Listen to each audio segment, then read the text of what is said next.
मौलाना शेखुल इस्लाम हुसैन अहमद मदनी लिखते हैं कि मुझे जालिम पर कम गुस्सा आता, मजलूम पर ज्यादा गुस्सा आता। क्यों? वो जुल्म को सहते क्यों हैं? आवाज बुलंद करें। हमारे देश के संविधान ने इजाजत दी आवाज बुलंद करने के। तो बैरक तीसरी कौन सी चीज है? यूनिटी, इत्तेहाद।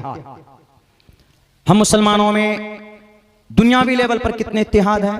नहीं है इत्तेहाद। हर एक मुल्क अपने आप को बचाने के लिए। और भारत लेवल पर कितने इत्तेहाद है मुसलमानों के बीच में? इत्तेहाद क्या जनाब, इतना इंतशार है, इतना इंतशार है कि यू कान काउंट एवरी फिरका।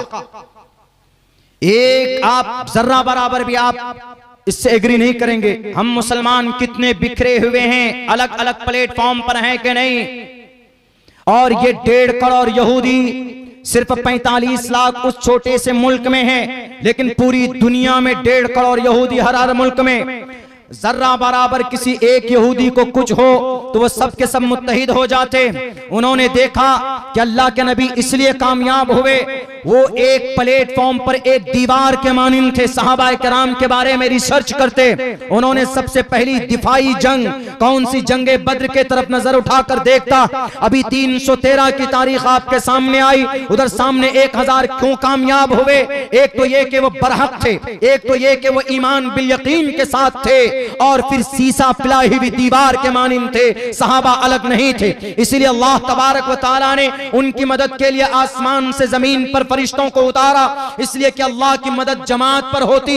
आज जब पूरी दुनिया के मुसलमान अलग अलग मुल्कों में बटा हुआ, अल्लाह की मदद आकर इंतशार को देखकर अल्लाह की मदद वापस चली जाती। और आज के मुसलमानों की ईमानी ताकत इतनी स्ट्रॉन्ग नहीं है। अल्लाह की मदद के लिए ईमान बिल यकीन का होना जरूरी। उलमा बैठे हैं, पूछ लीजिए, अगर ईमान के साथ यकीन ना हो तो अल्लाह की आसमानी मदद नहीं उतर सकती है। अल्लाह के रूल और सिस्टम के खिलाफ है। अल्लाह उतार सकता, लेकिन अल्लाह के कायदे और कानून के खिलाफ है। मेरे भाइयों, ईमान बिल यकीन का भी होना जरूरी। अल्लाह की मदद नहीं उतरी। जंगे उहद के बाद सहाबा 2 जमातों में बटे। अल्लाह की मदद आ रही थी, रुक गई मदद। फिर सहाबा इकराम 70 सहाबा दर्दनाक अंदाज में शहीद किए गए। जुर्म क्या था, गुनाह क्या था 2 प्लेटफॉर्म पर बटने का? आज तो अरब अलग है, आज कुवैत अलग है, आज इराक अलग है, आज जनाब सीरिया अलग, आज मुल्क शाम अलग, जॉर्डन अलग है, मिस्र अलग है। मिस्र कहता है कि हम किसी की मदद नहीं करेंगे, हम किसी की मदद नहीं करेंगे। जालिमों, फिर अल मुस्लिमु कजसदिन वाहिदिन का क्या मतलब है? इन्नमल मुमिनूना इख्वा का क्या मतलब है? वातसिमू बिहब्लिल्लाह का क्या मतलब है?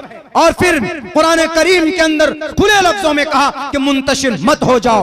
वला वातसिमू बिहब्लिल्लाहि जमीआ वला तफर्रकू वज़कुरू निअमतल्लाहि अलैकुम। अल्लाह तबारक व तआला की रस्सी को मजबूती के साथ पकड़ लो। लेकिन ये कौम जलील और मर इसलिए रही, कट इसलिए रही कि इस कौम के अंदर इत्तेहाद नहीं। खुद भारत में देख लीजिए कितनी तंजीमें, हमारे मुल्क भारत में बड़ी बड़ी तंजीमें, अलग अलग तंजीमें, अलग अलग मकतबे फिक्र, और कुर्सी पर बैठकर कुछ मकतबे फिक्र के लोग तो एक दूसरे पर कुफ्र का फतवा लगाते हैं कि तुम काफिर, तुम मुशरिक, तुम जहन्नमी, तुम नारी। इससे आपको फायदा नहीं होगा। यह फैसला अल्लाह के हक में, अल्लाह के लिए छोड़ो कि अल्लाह तबारक व तआला किसको जन्नत भेजेगा, किसको जहन्नम भेजेगा। आप कलिमे की बुनियाद पर एक प्लेटफॉर्म पर आ जाएं, आप कुरान की बुनियाद पर एक प्लेटफॉर्म पर आ जाएं, आप अपने अकीदे के हिसाब से जिंदगी गुजारिए। अगर आप बरहक होंगे तो आप जन्नत में जाएंगे, अगर आप गलत होंगे तो आप जहन्नम में जाएंगे। लेकिन खुदा के वास्ते इन माइक का गलत इस्तेमाल मत कीजिए, कौम को बांटिए मत। अगर कौम बट गई तो 800 साल की तारीख के ऊपर देख लीजिए, मुल्क स्पेन 800 साल इत्तेहाद की तारीख थी, वहां पर आज अजान नहीं हो रही। बुखारा समरकंद की तारीख देख लीजिए, जहां बुखारी शरीफ लिखी गई उस जगह को तार तार कर दिया गया। बगदाद की तारीख देख लीजिए, हलाकू खान ने 6 लाख मुसलमानों को गाजर मूली की तरह काटा था। मेरे भाइयों, ये जुर्म और गलती सिर्फ इतनी थी कि लोग मुंतशिर हो गए थे।